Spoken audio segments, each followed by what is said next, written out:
está entrando no ar, pelas ondas da rádio Palavras de Vida FM, o programa Painel Teológico, com o radialista Nilton Rodrigues, mestre em teologia Rafael Moré e doutor em teologia D'Angelo Lopes. Esteja conosco todas as sextas, no horário das 14 horas. Ligue para participar pelo WhatsApp 21 97179 7380 97179 7380.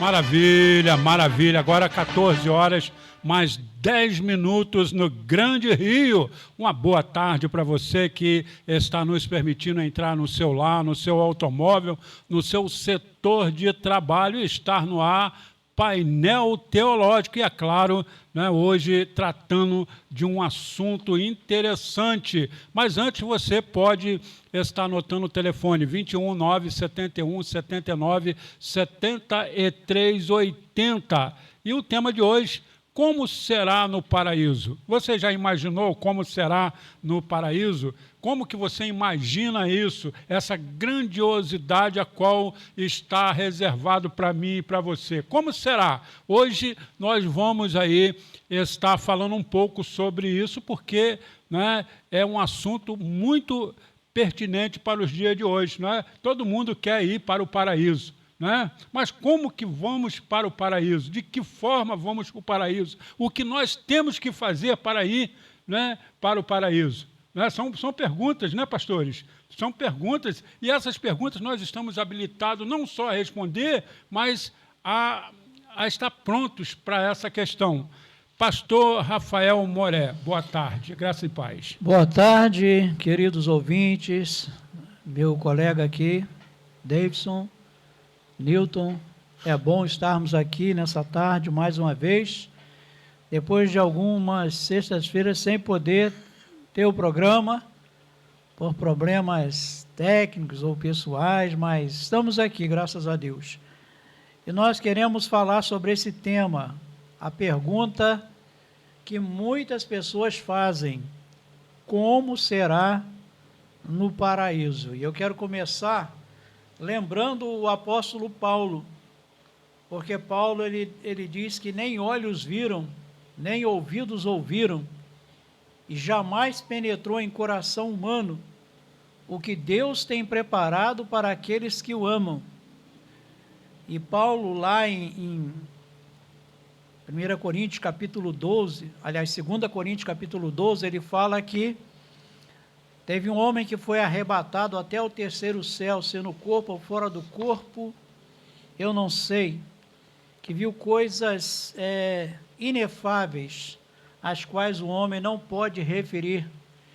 E ele vai dizer que para que ele não se ensoberbecesse com a grandeza das visões que teve, né, lá no terceiro céu, que foi-lhe colocado um espinho na carne para que ele não se ensoberbecesse. Então, na verdade, com relação a essa pergunta, como será no paraíso, nós podemos fazer algumas considerações bíblicas, mas muita coisa gira em torno da cogitação, porque nós não temos como saber, de fato, como é a vida, como será a nossa vida no paraíso. Outra questão é que paraíso, na verdade, é uma expressão que é usada figuradamente, porque quando Jesus fala para aquele ladrão lá na cruz: hoje estarás comigo no paraíso, Jesus estava se referindo ao céu. Aí, nesse caso, o paraíso é o céu.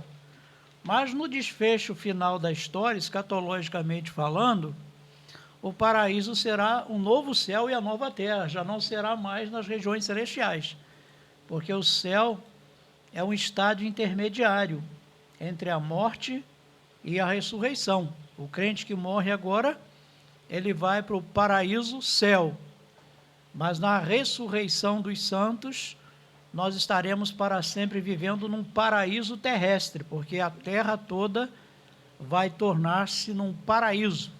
A Nova Jerusalém. Aquilo que era apenas uma pequena região quando Deus criou o homem, o Éden, né? A Terra vai se tornar um planeta edênico. Deus vai restaurar completamente, né? Vai redimir os céus e a terra e vai restaurar completamente.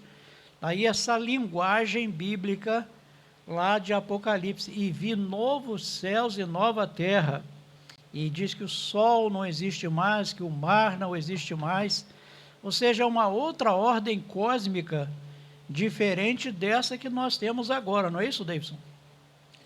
Isso mesmo, pastor Rafael. Uma boa tarde, né? Boa tarde. Boa tarde ao radialista. Boa tarde aos nossos queridos ouvintes da Rádio Palavras de Vida FM. É uma grande alegria para mim estar novamente aqui no nosso painel teológico, ainda mais para tratar, né, de um tema tão polêmico e tão curioso também quanto como será o nosso futuro no céu, não é? E, de fato, o que o pastor Rafael está dizendo é que eu concordo plenamente que o céu, na verdade, é um estado intermediário e a nossa permanência eterna é, de fato, na terra recriada, na terra renovada, na terra transformada, como era o Éden, né, antes do pecado. E isso não tem nada a ver com seitas, né, como o Testemunho de Jeová, outras quaisquer. Isso não tem nada a ver com o ensino de seita, isso tem a ver com o que a Bíblia realmente nos ensina. E uma pergunta recorrente até também, que a gente vai tentar abordar aqui ao longo do nosso tema, é aquela pergunta recorrente: será que eu vou me lembrar do que aconteceu aqui na Terra, eu estando já na eternidade? Será que se eu lembrar do meu parente que morreu sem Cristo e que não está comigo na eternidade, não está na bem-aventurança dos santos, será que eu vou ficar triste, vou ficar chateado, e vou ficar chorando lá pelo céu, pelos cantos do céu, por causa do meu parente, meu amigo, meu parente que não está salvo? Eu quero deixar com você já um versículo para tentar deixar essa pulgazinha atrás da sua orelha para você entender o que a Bíblia fala também sobre isso, né? Que é uma curiosidade de um tema adjacente ao tema principal, que é a nossa vida no paraíso. Ezequiel 36, versículo 26, diz o seguinte: eu lhes darei um coração novo e porei dentro de vocês um espírito novo. Tirarei de vocês o coração de pedra e lhes darei um coração de carne. Ali o contexto é do retorno do cativeiro, da restauração de Israel enquanto nação, voltando do cativeiro babilônico, o remanescente fiel quando retornou. Mas eu consigo entender aqui um padrão de que Deus vai, de verdade, trazer, na minha opinião, uma mudança radical, inclusive na minha própria forma de pensar.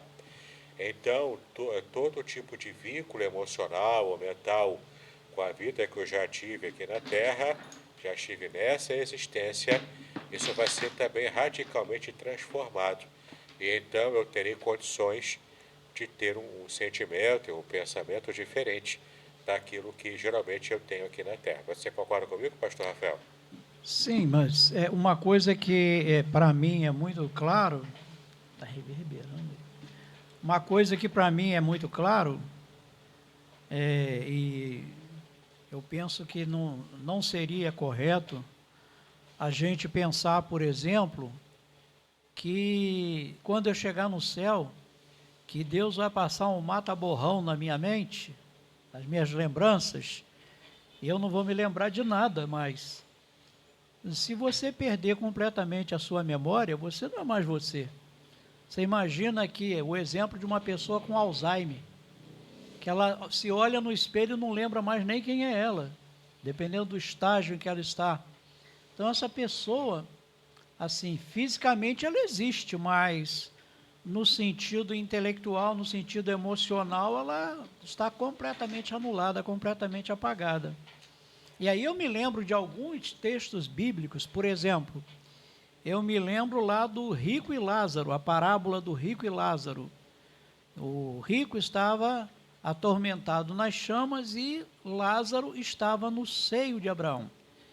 Lázaro estava no seio de Abraão, mas era Lázaro. O rico reconheceu a Lázaro. Acredito que o rico via Lázaro lá, mas Lázaro não via o rico no inferno, porque seria um tormento para alguém estar no céu e ver alguém sofrendo no inferno. Mas outro texto que eu me lembro é quando Jesus está lá no Monte da Transfiguração, que aparecem ali no Monte da Transfiguração Moisés e Elias. Elias não morreu, foi trasladado para, né? Mas Moisés morreu. Mas lá estava Moisés no Monte da Transfiguração confabulando com Cristo, né?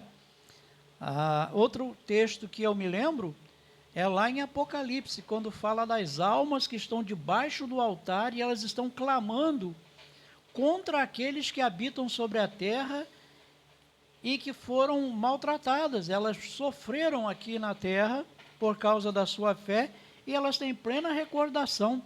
E elas estão lá debaixo do altar de Deus, né? Então, eu não acredito que nós vamos perder a essência daquilo que nós somos enquanto pessoas. Nós vamos nos lembrar da nossa vida aqui no mundo. Aí as pessoas perguntam, mas e os pecados que a gente praticou? E as pessoas que a gente ama e que a gente não vai encontrar lá no céu? Quando nós estivermos no céu ou no paraíso terrestre, nós estaremos aperfeiçoados.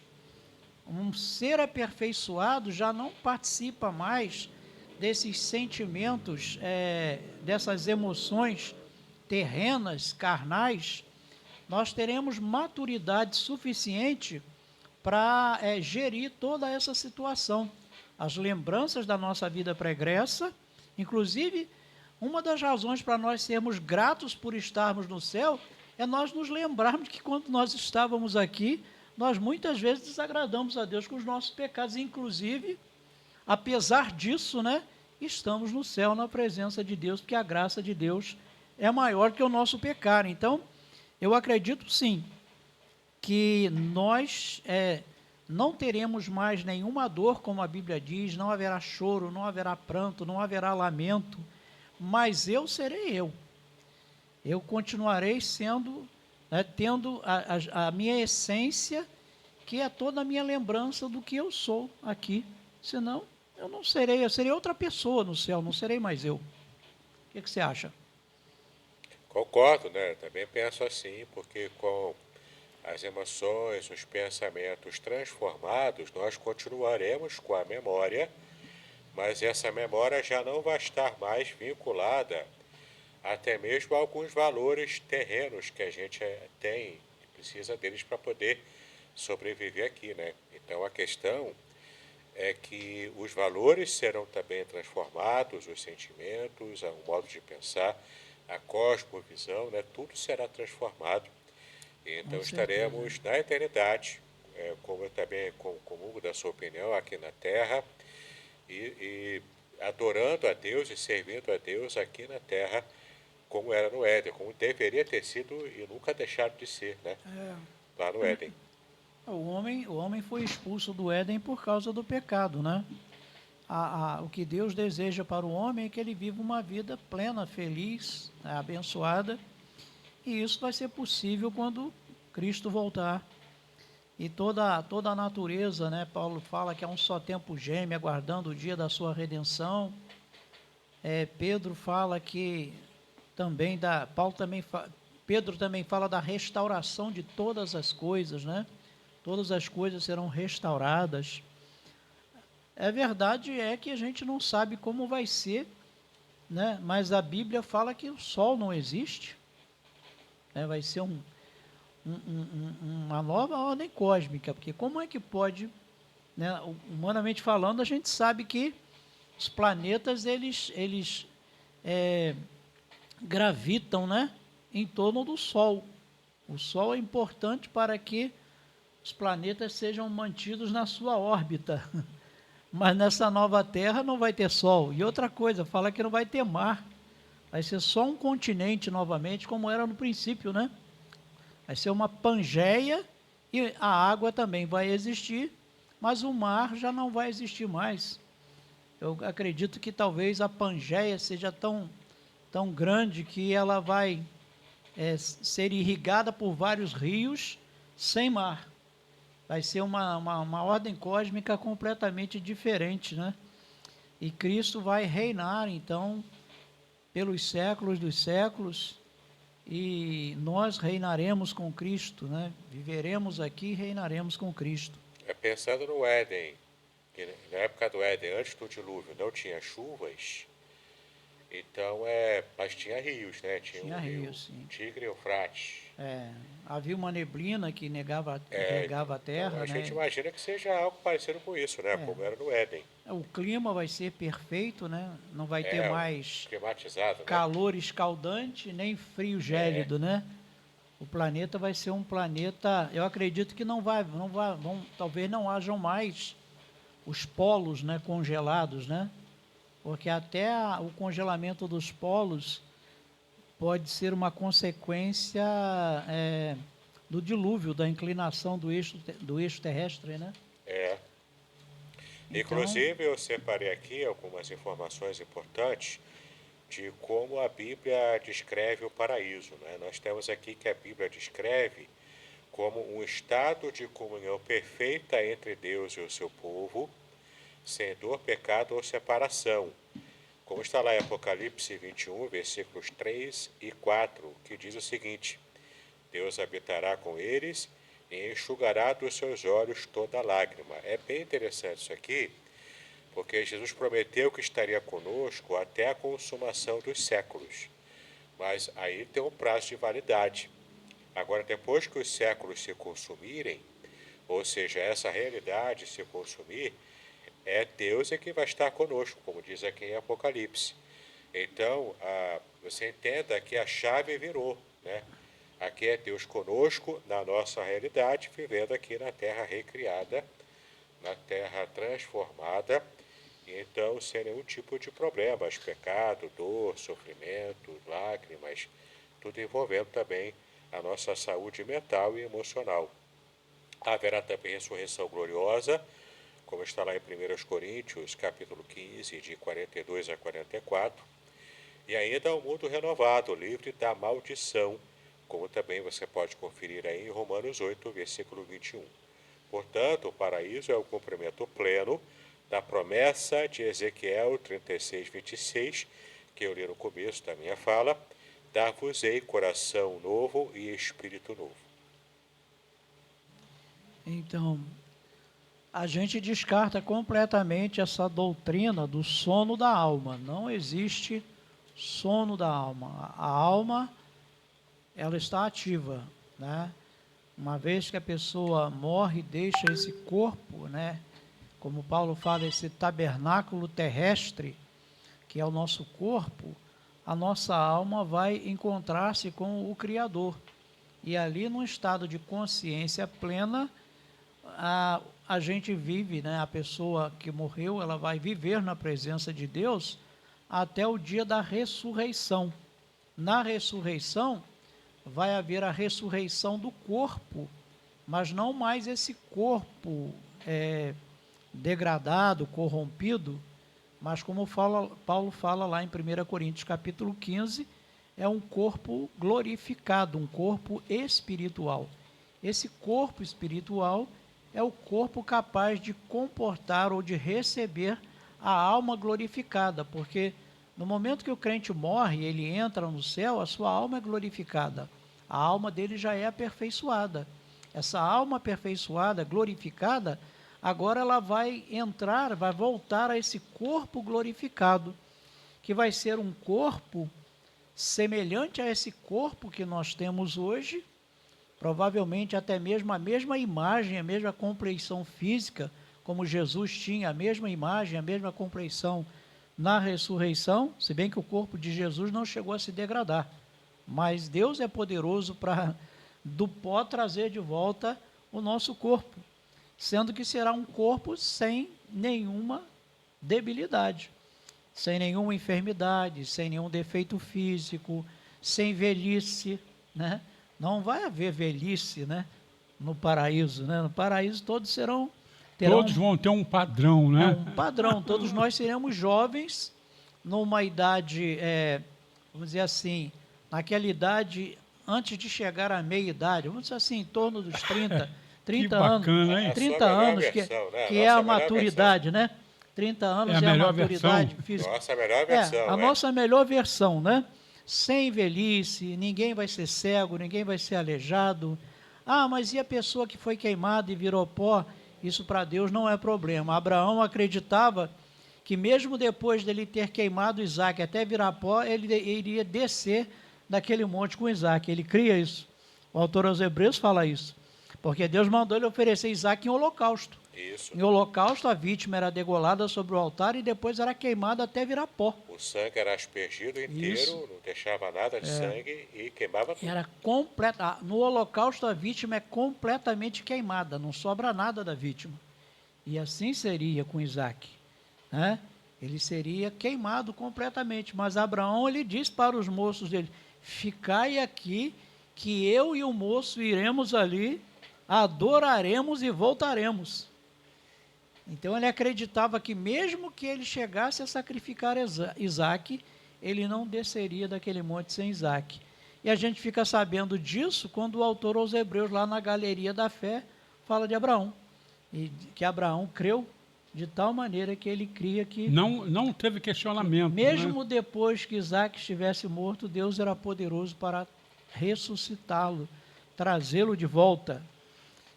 Agora, ainda na questão do paraíso, tem alguns pensamentos que falam que quando a pessoa morre, né, a alma vai para um lugar reservado para esperar um determinado momento para ser julgado. Como que é isso? Isso aí não existe, né? Não Esse existe. é o purgatório, não? É purgatório? Não né? existe purgatório. Purgatório é uma ideia medieval, católica, e que ensina que quando a pessoa morre, ela morreu, estava vivendo uma vida depravada, uma vida de pecado, ou se ela morreu sem batismo, que ela vai para o purgatório e ali ela vai ficar um tempo até expurgar todos os seus pecados. Por isso, então, aí os parentes têm que fazer missa para essa pessoa, tem que acender velas para o falecido, orar pela alma do falecido, para que ele possa sair do purgatório e entrar no céu, né? Inclusive, lá, durante o período da pré-reforma, né, um monge chamado Tetzel, né, ele oferecia para as pessoas, ele cantava um jingle, né? Que esse jingle dizia o seguinte: o tilintar da moeda no fundo do cofre tira a alma do purgatório. Aí as pessoas iam lá jogar a moeda lá para poder tirar a alma do purgatório, né? Até se fosse fácil assim, né? Mas não existe o purgatório, não tem nenhuma base bíblica. Isso é coisa que tem a ver com a tradição católica e não tem a ver com a palavra de Deus. A palavra de Deus diz que após a morte segue-se o juízo. Morreu sem Cristo, está condenado inexoravelmente por toda a eternidade. Resumindo aí, para ficar, né, se não confessar Jesus como Salvador... Não há salvação em nenhum outro a não ser em Jesus Cristo. Tem, depois de se morto... não creu em Cristo, vai passar a eternidade sem Deus.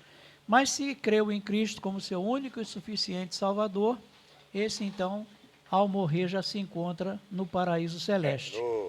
No final das contas, é Deus fazendo a vontade do pecador. Ele quis ficar a vida inteira sem ter conexão com Deus, para passar o resto da eternidade do mesmo jeito, sem conexão com Deus. E a pessoa que estiver lá nessa situação, ela não vai, ela vai ter consciência, do porquê ela está ali, né? Ela sabe que ela está lá porque... Que é o sofrimento em dobro também, né? É consequência da poderia fazer e não fiz. Da sua vida sem Deus. Ao mesmo tempo que quem estiver no paraíso celestial, ele vai ter consciência de que ele não merece estar lá. Ele está lá apenas pela graça maravilhosa de Deus. Ninguém vai entrar no céu por merecimento. Agora, os que vão para o inferno vão por mérito, porque fizeram o que era ruim mesmo. Viveram distante de Deus, fizeram o que era mal, Exatamente. Não se arrependeram e serão lançados na guiena, no lago de fogo. Para que não haja dúvidas para os nossos ouvintes aqui na rádio, eu separei aqui também um pequeno resumo com os versículos da Bíblia que você pode anotar aí, tá bom?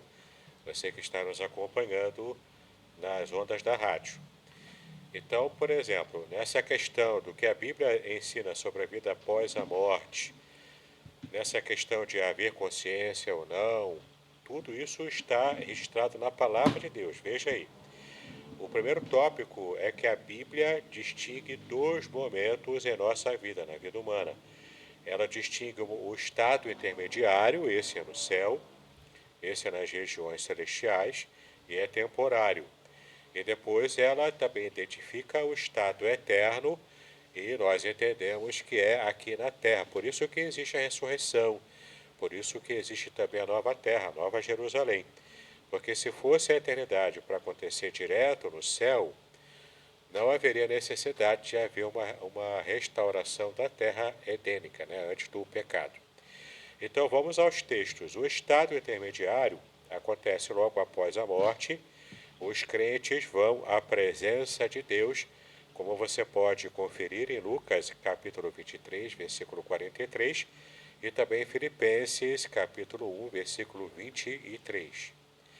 Já o estado intermediário, a segunda parte, que a Bíblia identifica, acontece após a ressurreição e o juízo final, quando o corpo glorificado se une novamente à alma, que sobreviveu à morte nas regiões celestiais.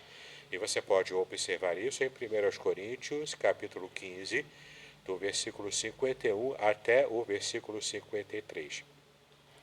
Portanto, a conclusão que podemos chegar, de acordo com o que a Bíblia ensina, é que sim, a consciência humana permanece após a morte, já no primeiro estágio, na vida espiritual, lá no céu, né, em Cristo, como está em Apocalipse 6, dos versículos 9 a 11, e a comunhão com Deus é plena, já nesse estágio inicial da vida após a morte. Os ímpios, por outro lado, são separados eternamente de Deus, como está em Lucas, capítulo 16, de 23 a 26. E esse é o resumo daquilo que nós comentamos aqui. Então, o texto central é 1 Coríntios, capítulo 15. É um capítulo bem grande, onde nós temos, se eu não me engano, são 53 versículos, não é isso? Ou mais. 1 Coríntios, capítulo 15, onde você tem... Paulo detalha muito bem como é a ressurreição e como serão esses corpos glorificados, ressuscitados. E por que Paulo fala isso? Por que Paulo toma bastante tempo tratando desse assunto? Porque haviam pessoas já naquela época negando a doutrina da ressurreição. E Paulo chega a dizer assim, se os mortos não ressuscitam, comamos e bebamos que amanhã morreremos. Não tem nenhum sentido nem pregar a palavra. Porque para que eu vou pregar o evangelho? Se os mortos não ressuscitam, é vã a minha fé, é vã a minha pregação. Não há nem razão para eu pregar o evangelho, porque se não há ressurreição de mortos, morreu, acabou, é materialismo. Nós não somos materialistas. Nós cremos que o homem é um ser que tem uma alma imortal, um espírito imortal, e uma vez que deixa esse corpo terrestre, essa alma, esse espírito imortal, vai para o paraíso celestial, nesse estado intermediário, aguardando a ressurreição dos santos, onde então haverá a glorificação do corpo e a união dessa alma glorificada nesse corpo glorificado. Haverá também ressurreição dos ímpios, os ímpios também vão ressuscitar, só que a ressurreição deles é uma ressurreição que não é num corpo glorificado. Eles vão ressuscitar com um corpo imortal, porém esse corpo imortal será lançado na guiena. Por isso que o sofrimento no inferno também é eterno.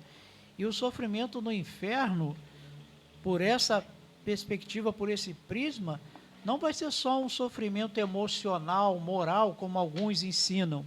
Vai ser sofrimento físico também, porque eles também vão ressuscitar. A terra dará os seus mortos.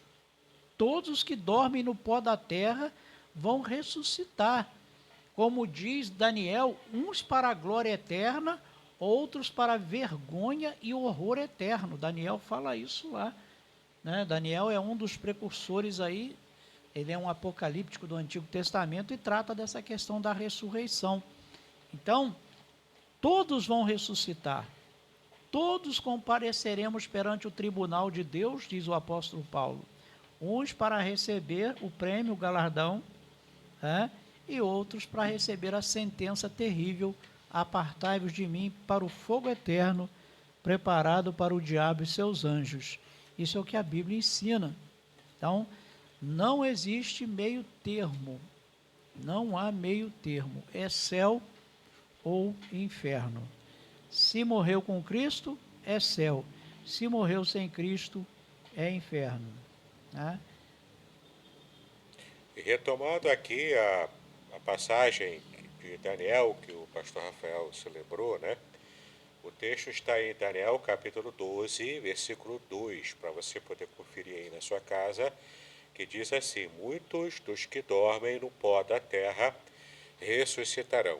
E algumas pessoas perguntam, mas e aqueles que foram cremados, aqueles que tanto foram cremados, né, artificialmente pelo homem, ou cremados também, né, os corpos cremados num incêndio muito forte, muito grande, como que Deus vai fazer? O pastor Rafael também falou isso. Eu costumo dizer para quem me faz essa pergunta lá na igreja, o seguinte: o primeiro ser humano que a Bíblia registra que morreu foi Abel. Ele morreu, inclusive, antes de Adão e Eva, né, os seus pais.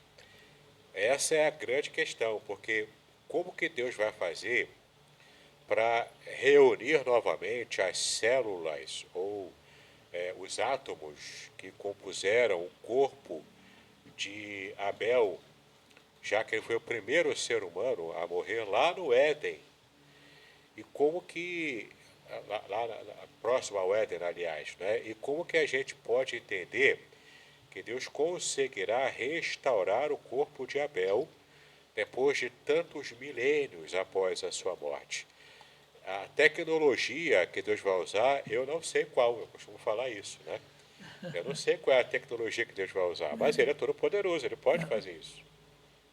Para mim não é tecnologia, para mim é o poder de Deus, né? Exatamente. Eu estava pensando aqui nesses filmes de ficção científica que tem aquele dispositivo que o camarada se teletransporta, que ele se desintegra aqui e vai se reintegrar lá em outro lugar, né?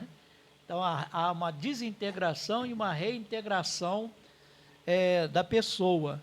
Isso aí é ficção científica, mas isso tem uma base para isso aí, uma base científica para isso. Porque nosso corpo ele é feito de átomos, de moléculas, né? Todo o nosso corpo ele é composto de moléculas. E essas moléculas, elas se desfazem, elas se desagrupam, mas elas permanecem. Sabe-se cientificamente, na verdade, que quando a gente morre, o que acontece é que as nossas moléculas vão se desagrupar e elas vão passar a fazer parte de outras formas até da natureza, entendeu? E Deus vai se identifica desfazer. cada molécula Quando dessa chegar a hora da retorna, ressurreição, né? Deus vai reunir todas essas moléculas novamente e nós seremos reintegrados. Só que quando houver essa reintegração do nosso ser, ele já vai se reintegrar num corpo glorificado. Esse corpo glorificado, como diz João, é igual ao corpo de Cristo na ressurreição. Cristo ressuscitou, os discípulos estavam reunidos, a casa toda fechada, janelas e portas.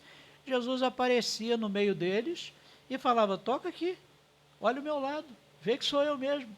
Tinha consistência física e ao mesmo tempo. E de repente ele, num piscar de olhos, ele desaparecia do meio deles. Podia ser trasladado, né? Ele simplesmente se desintegrava ali, né? E ia para outro lugar.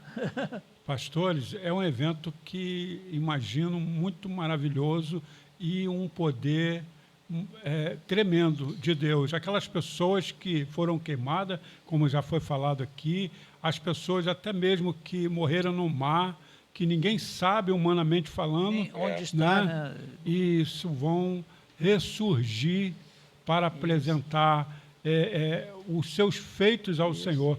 Que a Bíblia fala, a terra dará os seus mortos, o mar dará os seus mortos. Então, todos que morreram vão ressuscitar. Alguns vão ressuscitar com um corpo glorificado, né? Esses são os servos de Deus. Outros vão ressuscitar com um corpo mortal, imortal, mas não glorificado. Isso aqui é pior, né? Um corpo que não morre, mas é um corpo imortal, mas é um corpo físico, sujeito à dor, a sofrimento, a toda sorte de...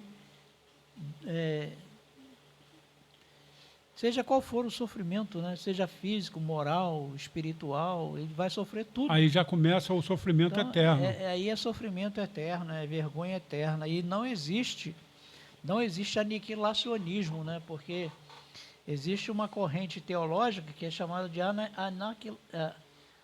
aniquilacionismo, que crê na aniquilação da alma, na aniquilação dessas pessoas que vão ressuscitar, que serão lançadas no inferno, mas que depois de um certo tempo Deus vai aniquilar completamente essas pessoas e vai destruir o inferno. Deus vai...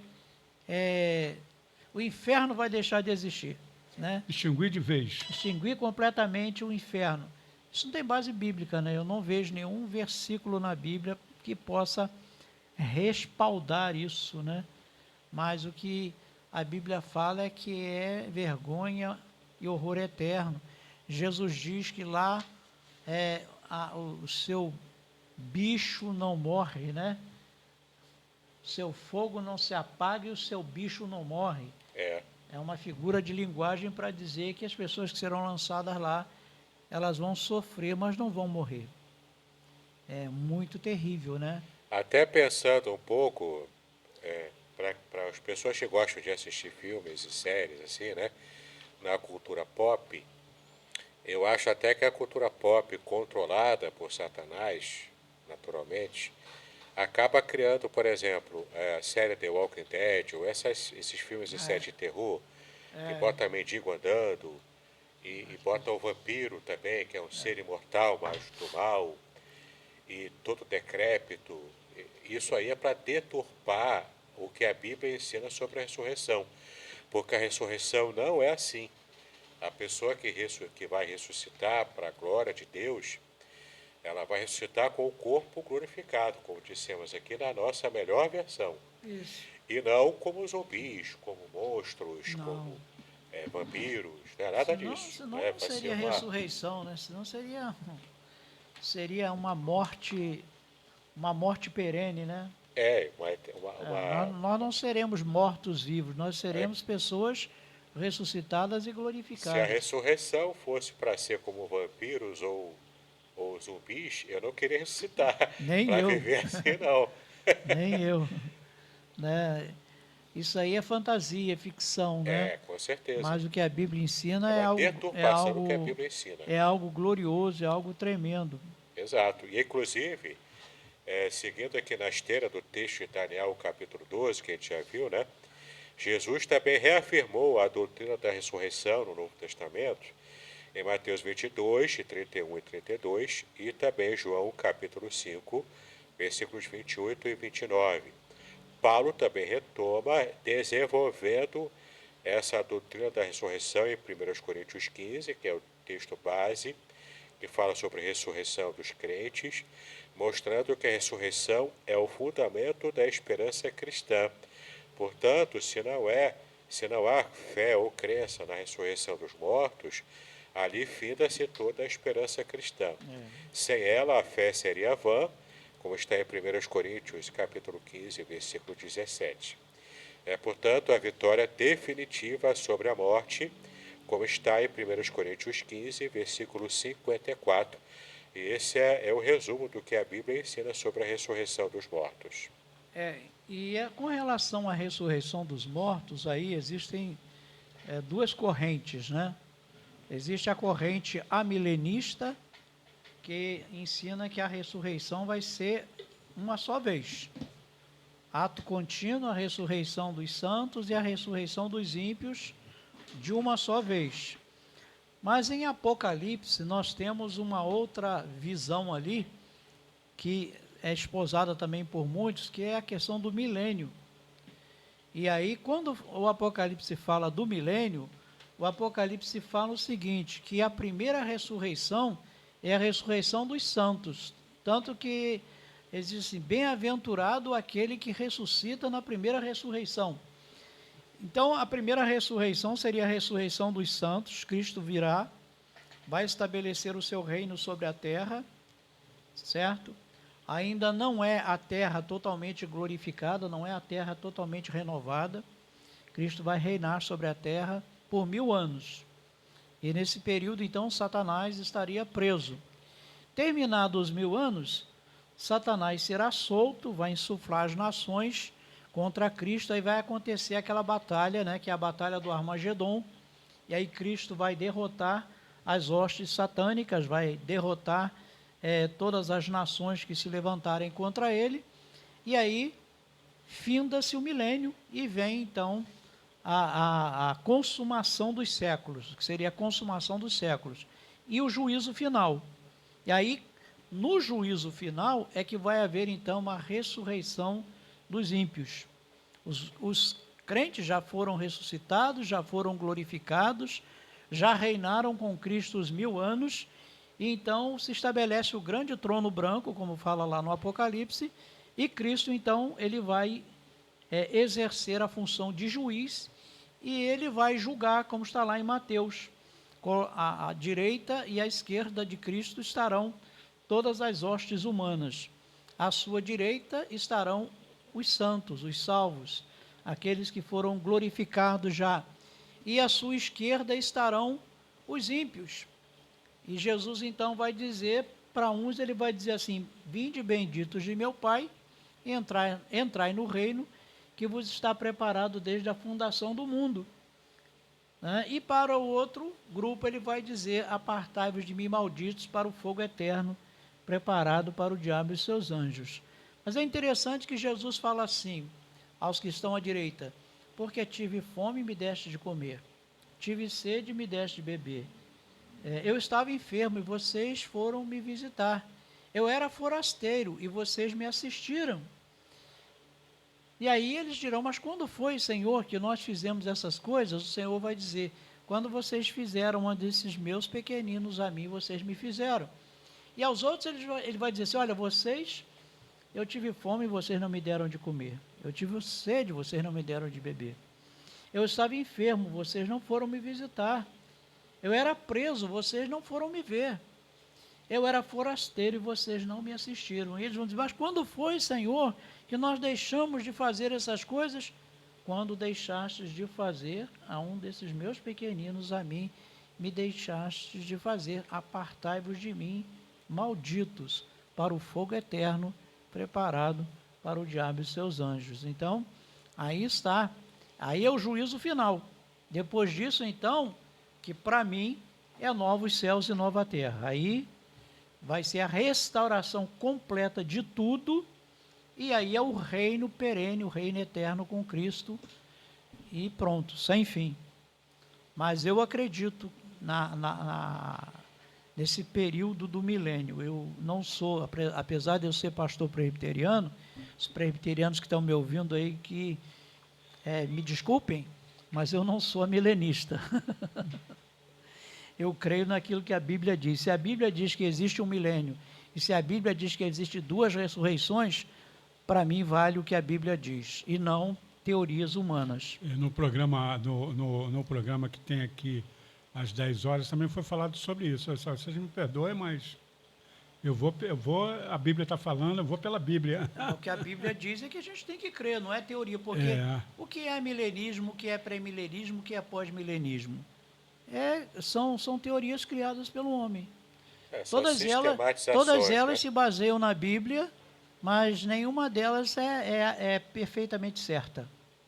Algumas coisas do amilenismo eu adoto, algumas coisas do pré-milenismo eu adoto, mas não tem como eu ser, de me dizer, eu sou pré-milenista ou eu sou amilenista. Eu sou biblicista, eu fico com a Bíblia. Aquilo que a Bíblia diz para mim é o que eu vou ensinar. Inclusive, a gente pode pensar aqui em algumas passagens que falam sobre essa questão, uma questão muito interessante que envolve também o pensamento da ressurreição, milênio e tudo isso, né? Com respeito a como vai se dar esse novo céu e a nova terra. Será uma recriação do nada, do zero, ou será a restauração do céu e da terra que já existem? Então é bem interessante a gente perceber aqui o que a Bíblia fala, né? Que esse novo cosmos, ele na verdade, a Bíblia se refere a ele como uma renovação e transformação. E a Bíblia não se refere à aniquilação. Então, é muito interessante a gente perceber que, de fato, Pedro fala sobre novos céus e nova terra, porque está em 2 de Pedro, capítulo 3, versículo 13. Eu não me lembro se ali, pastor Rafael, se o termo grego que aparece, se é kainós ou neós. Eu acredito que seja kainós, que é uma renovação de algo que já existe. Apocalipse, né? Aqui é 2 de Pedro 3,13. 2 Pedro. E também, enquanto o pastor Rafael confere ali, Isaías profetiza algo parecido com isso também, em Isaías 65, versículo 17. Esse é um texto muito abençoador também, que fala o seguinte: porque eis que eu crio céus novos e nova terra, e não haverá lembrança das coisas passadas, e nem mais se recordarão. Aqui ele se refere também no contexto de retorno do cativeiro, né? Ele está falando aqui, então, de uma nova realidade que ele estaria recriando.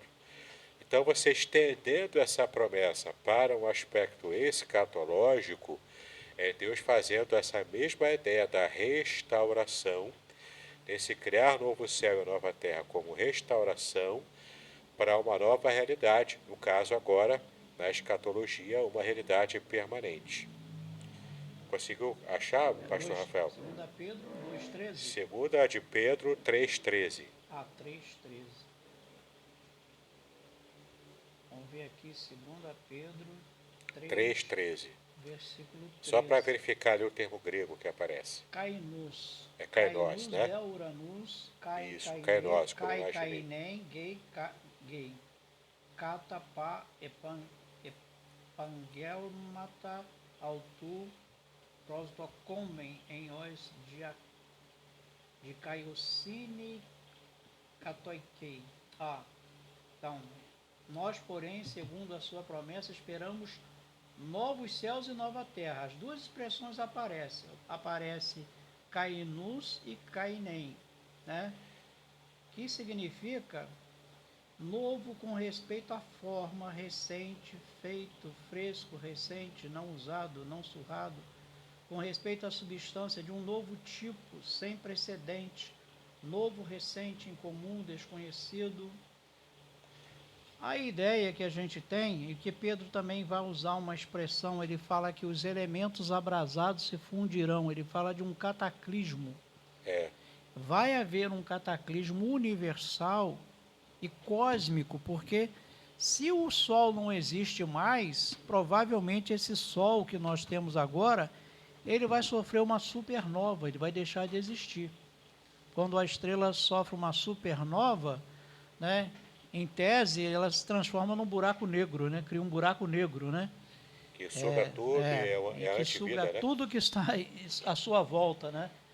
Então, como vai ser, eu não sei exatamente, mas que, para mim não é literalmente uma nova terra, no sentido de ser criada do zero. Do zero, não. Mas é uma restauração completa de todo o cosmos, no sentido da nossa realidade. Porque se o Sol não existe mais, novas leis Deus vai ter que criar para que essa terra não fique cambaleando como uma bêbada por aí. E tecnicamente seria uma terra diferente, não essa recriada, né? Seria Restaurada, uma aliás. terra restaurada, né?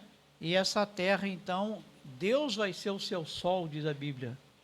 Ele vai ser a luz e o sol dessa nova terra. Então, ela não vai precisar de sol por causa disso, porque Deus será o seu sol, Deus será a sua luz. Ou seja, Deus vai manter o equilíbrio cósmico, porque onde Deus está não pode haver caos.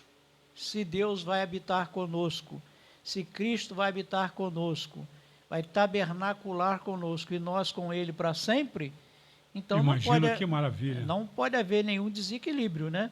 Como eu falei, para mim vai ser uma terra edênica, totalmente restaurada. As obras que hoje existem, elas vão ser destruídas. Nenhum desses grandes monumentos que existem aí vão permanecer. Jesus falou com os discípulos que aquele templo que está lá em Jerusalém não ficaria pedra sobre pedra, ainda tem pedra lá ainda. Mas quando Cristo voltar e quando houver a consumação dos séculos, nem aquelas pedras que estão lá vão estar mais uma em cima da outra, porque vai ser tudo renovado, vai ser tudo Maravilha, destruído. né? Até usando uma analogia atual da informática, né? É como se Deus estivesse restaurando a Terra nas suas configurações iniciais, né, de fábrica. Né? Originais, né? Atualizasse. Você vê que não vai haver mais mar, então só vai haver uma grande Pangeia, né? Terra e rios. Não vai haver sol, né? Ou seja, vai ser uma nova, no sentido do aspecto, é como diz a palavra, nova terra. Nova terra. É novo céu e nova terra, né? Tudo vai ser renovado num estado cósmico novo, mas perfeito. Tudo vai funcionar maravilhosamente, porque Deus, na verdade, vai estar no controle de todas as coisas, como aliás sempre esteve, né? Mas aí vai ser palpável a presença de Deus, né? Nós nunca veremos o Pai, porque o Pai é invisível. Nós veremos o Filho, né? Nós reinaremos com Cristo. Ele que vai estar conosco aqui fisicamente no novo céu e na nova terra, porque Jesus mantém a sua natureza humana até agora e vai manter por toda a eternidade. Agora, pastor Rafael, tem uma questão curiosa e polêmica aqui. Porque, na verdade, a gente fica pensando, será que haverá pecado, sexo ou distinções sociais no céu? Entendendo que o céu é o estado intermediário, mas e se não haverá no céu, ou se haverá no céu, e na terra transformada, na terra restaurada, haverá também sexo, distinções sociais, agrupamentos de família, isso na terra recriada, no céu também, no estado intermediário, como é que vai funcionar isso? No estado intermediário, com certeza, não há nada disso, né? Lá no céu, na presença de Deus, existe o Deus Todo-Poderoso, né? Que se distingue em 3 pessoas, Pai, Filho e Espírito Santo. Existem as ordens angélicas e existem os santos, né, que estão aguardando a ressurreição e que já estão no céu na presença de Deus. Mas ali não há nenhum status social, ninguém ali é maior ou menor do que o outro. Todos são iguais na presença de Deus, seres, pessoas amadas por Deus, filhos de Deus vivendo na presença de Deus. E sexualidade no céu com certeza não existe, porque Jesus fala que os anjos eles são assexuados, eles não se casam, nem se dão em casamento. E Jesus, respondendo à pergunta daquele fariseu, aquele saduceu, os saduceus que interpelaram a Jesus e contaram aquela historinha daquela mulher que foi casada com 7 homens, e os 7 homens morreram, e agora na ressurreição, de quem será ela mulher? E aí Jesus responde da seguinte maneira: olha, errais não conhecendo as Escrituras nem o poder de Deus, porque na ressurreição, né, seremos como os anjos de Deus nos céus, que não se casam nem se dão em casamento. Então, esse novo corpo glorificado que nós vamos receber, ele é um corpo novo. Não acredito de forma alguma que esse corpo ele vai ter nenhuma necessidade física, nenhuma necessidade biológica. Não, esse corpo ele não vai precisar de comida nem de bebida, embora se nós quisermos, poderemos comer e beber, como Jesus fez com os discípulos depois de ressuscitado. Nós não teremos nenhuma necessidade de relações sexuais, porque o sexo, primordialmente, ele tem uma proposta divina que é a propagação da espécie, da natureza.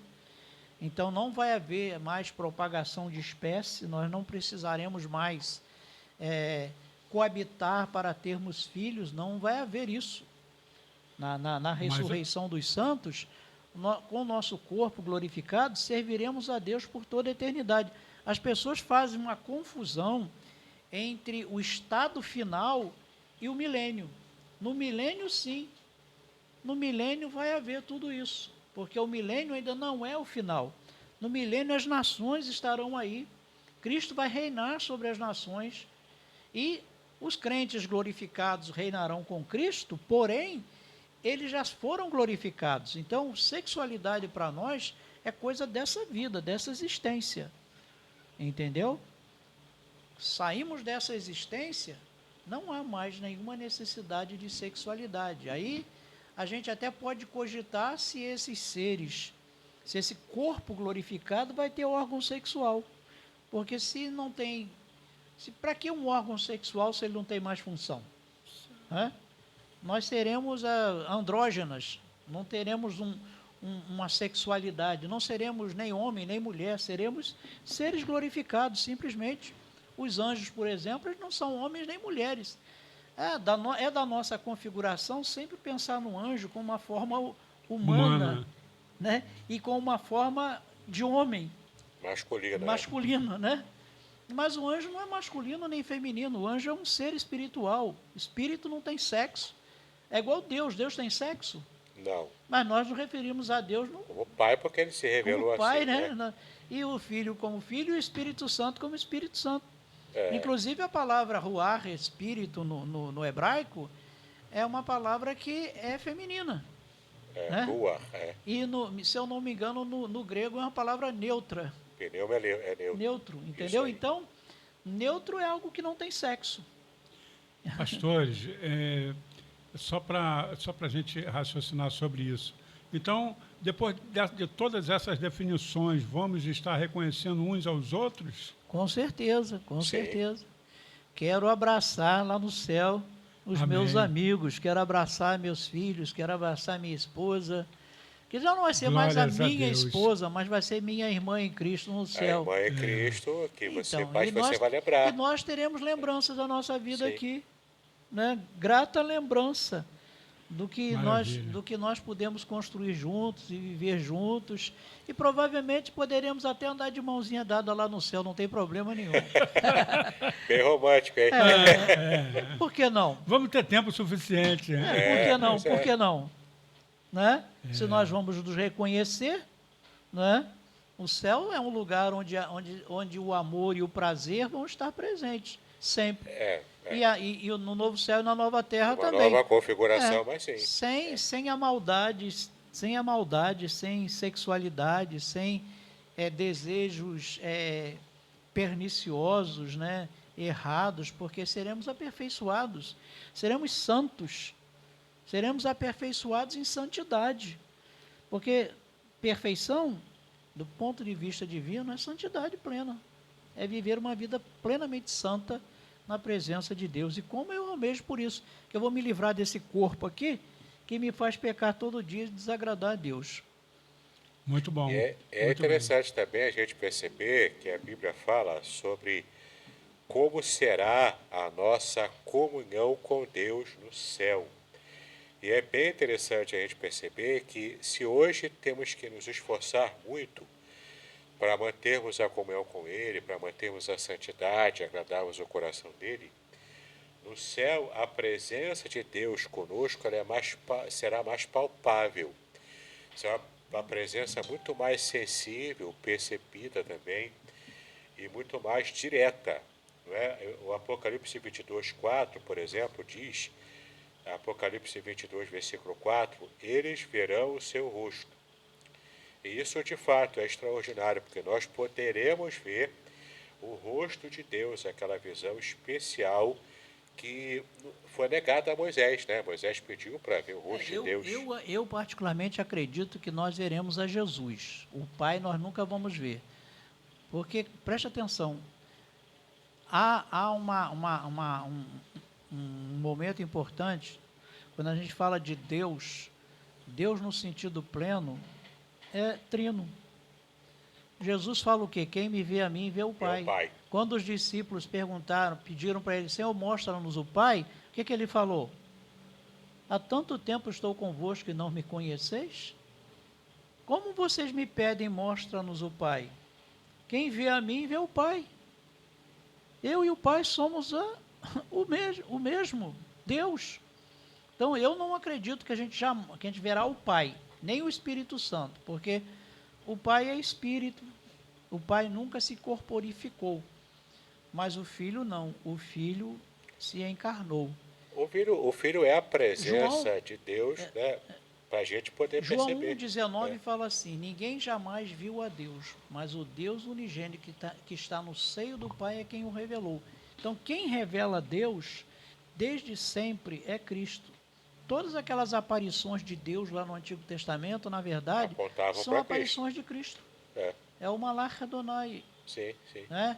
É o Malach Berit, é o Malach Elohim, né? Que é o próprio Cristo. Então, quem é que apareceu a Moisés lá na sarça? Cristo. Quem é o terceiro homem que come com Abraão? É Cristo. Né? Quem é aquele anjo do Senhor que aparece a Manoá? É Cristo. Cristo está presente no Antigo Testamento o tempo todo. Entendeu? As teofanias do Antigo Testamento, na verdade, elas são aparições do próprio Cristo pré-encarnado, o Filho de Deus pré-encarnado. Então, para mim, jamais veremos o Pai, porque o Pai ele não tem uma forma física, ele jamais assumiu forma física, ele é espírito. Né? Mas o Filho não.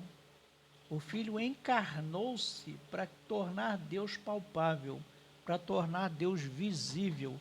E mesmo antes de encarnar-se, ele se corporificou, apareceu em forma física lá no Antigo Testamento. Até mesmo o rei Nabucodonosor, ele fala, eu vejo 3 homens que foram lançados na fornalha, mas eu vejo um 4º homem, cuja semelhança é a de um filho dos deuses. Esse 4º homem da fornalha é Cristo pré-encarnado. Claro. É o Cristo pré-encarnado. Muito claro no texto, né? É Deus, né? A gente não pode perder de vista que Jesus é Deus. Ele não é um Deus. Esse papo de um Deus é outra seita que fala isso. Quem vê Cristo, vê o Pai. Exatamente. Entendeu? O autor aos Hebreus fala que Jesus é a expressão exata do ser de Deus. Exato. Entendeu? É expressão exata. Ou seja, Cristo é Deus encarnado. Né? Porque a gente faz distinção de pessoa, mas não podemos fazer distinção de divindade. Porque não há mais de um Deus. Quando a Bíblia fala que eu vou ver Deus, eu vou ver Cristo. Cristo é Deus.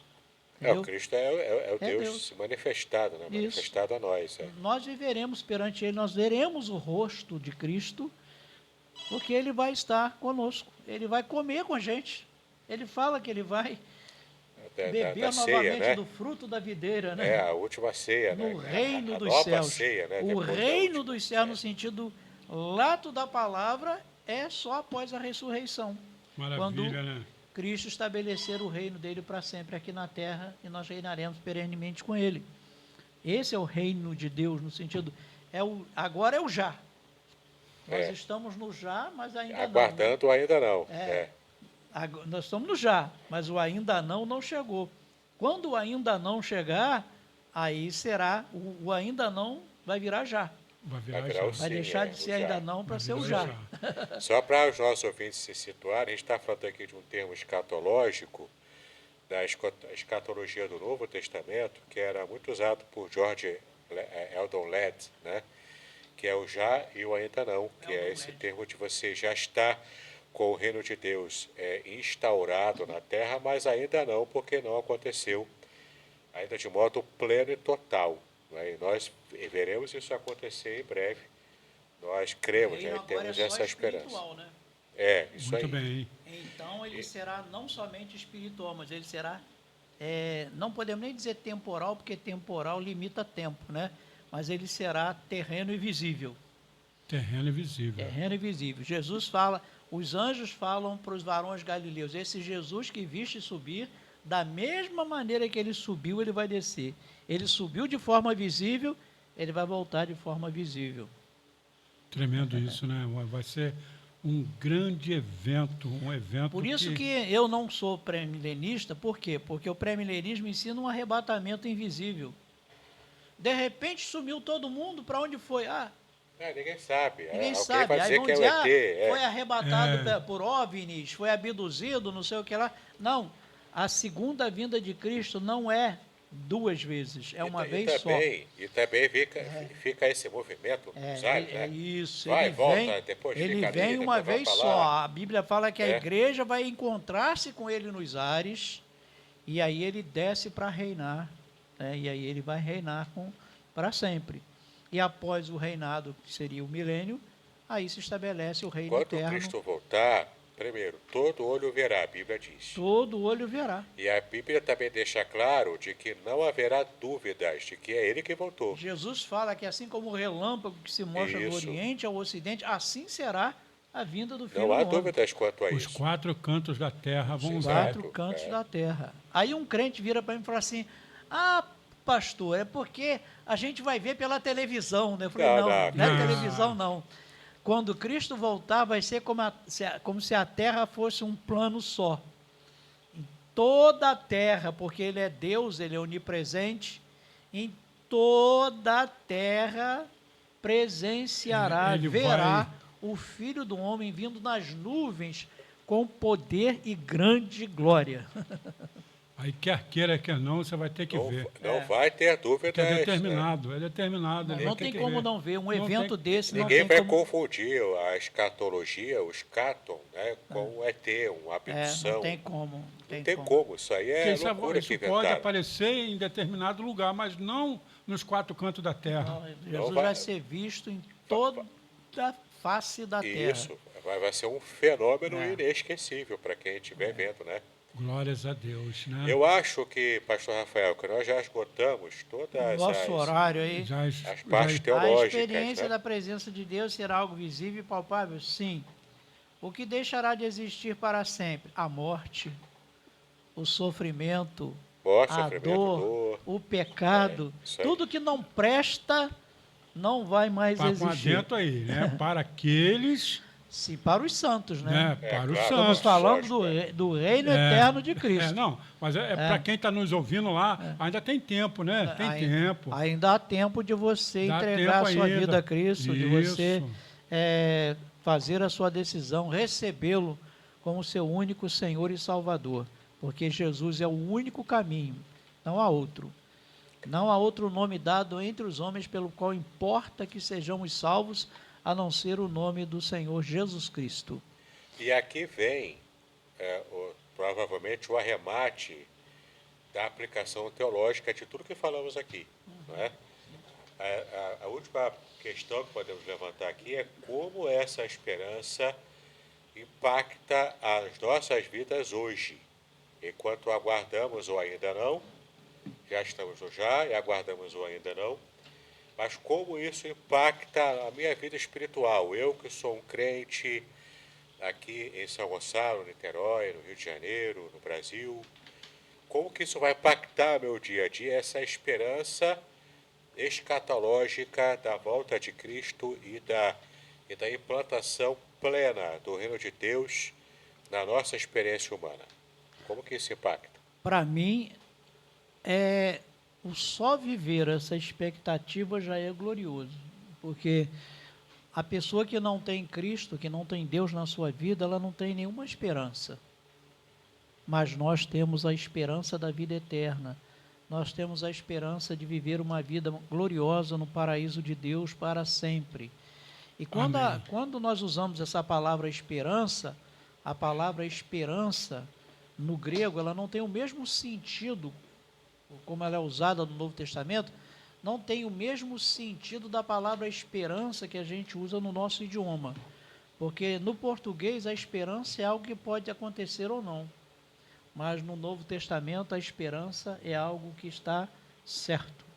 Ou seja, a nossa esperança em Cristo, ela é a certeza de que um dia nós estaremos com Cristo. É garantido. É garantia. Promessa é certeza. do Deus Todo-Poderoso. É certeza de que um dia estaremos com Ele e reinaremos juntamente com Ele pelos séculos dos séculos, vivendo uma vida santa, num corpo glorificado e incorruptível. E a palavra esperança até me lembra a palavra hebraica, hatikva, né? Hatikva, sim. Que tem a ver com a corda que me prende àquela certeza que eu tenho, porque eu estou firmemente agarrado a Deus, né? Sim.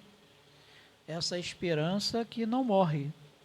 Essa esperança que, na verdade, não tem interrogação, ela é certeza. No final dessa esperança, a gente põe um ponto de exclamação e não um ponto de interrogação. Maravilha. certeza, Vamos, né? Pastores, vamos ouvir um trecho de um louvor que eu preparei aqui e logo depois voltaremos para as considerações finais.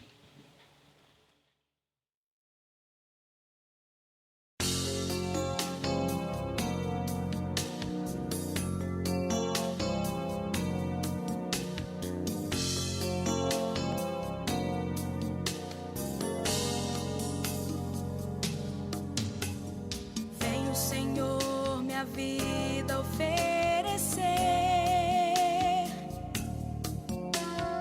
como oferta de amor e sacrifício.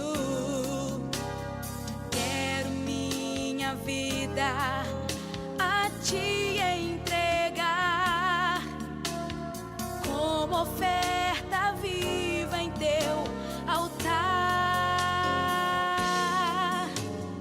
Vem o Senhor minha vida oferecer como oferta de amor e sacrifício. Quero Maravilha, minha vida maravilha. Tá aí, né, esse a tema Ti delicioso. entregar. Esse tema delicioso que foi tratado nesse programa. Pastor Rafael Moré, suas considerações finais, né? E até uma outra oportunidade, até terça-feira. Se Deus quiser. Bom, você hoje teve a oportunidade de participar de um programa especial, onde nós falamos sobre coisas tremendas e maravilhosas, cujo tema foi como será no paraíso. Acredito que várias dúvidas devem ter sido esclarecidas aí, mas se você ainda tem alguma dúvida, busque a palavra de Deus, vá orar, pesquise sobre o assunto, pergunte a pessoas que realmente possam trazer esclarecimento para a sua vida. Porque, como nós falamos de princípio, a gente não pode saber exatamente como. A gente sabe aquilo que a Bíblia nos revela. Mas, além da Bíblia, nós não temos conhecimento do que é o céu. Como a gente citou Paulo lá no início, né? Ele viu coisas tão tremendas que não foi nem permitido a ele referir, falar. Então, que Deus abençoe a sua vida. Até a próxima, se Deus quiser, com outro assunto palpitante. Antes do pastor Davidson estar fazendo a sua consideração final, eu quero lembrar que esse tema, esse programa estará no canal do YouTube da Rádio Palavras de Vida FM e você pode estar revendo aí a hora que você quiser, pode ver, rever, fique à vontade. E aproveita, se inscreva, né, e aperte o sininho, que é importante você apertar o sininho para você receber mais conteúdo da Rádio Palavras de Vida FM. As suas considerações finais. Obrigado, meu irmão Milton. É um grande prazer estar novamente aqui num tema tão polêmico e esclarecedor também, né? Porque a nossa conversa hoje foi muito esclarecedora, acredito eu, e tem trazido respostas às dúvidas de muitas pessoas. Muita gente me pergunta na igreja, no seminário seminários onde eu dou aula, as pessoas me perguntam tudo isso. Então, é sempre bom nós termos um outro canal de esclarecimento e de respostas, né? Dúvidas como essas. Muito bem, até segunda, né? Até segunda-feira, Deus assim com a permitir. mensagem Palavras de Vida. Tá aí, o programa Painel Teológico fica por aqui, eu também, nós ficamos, né? Mas com essa certeza de que precisamos continuar caminhando para aquele grande dia. Que a paz do Senhor esteja com todos. Acabamos de apresentar pelas ondas da rádio Palavras de Vida FM, o programa Painel Teológico, com o radialista Nilton Rodrigues, mestre em teologia Rafael Moré e doutor em teologia D'Angelo Lopes. Esteja conosco todas as sextas, no horário das 14 horas.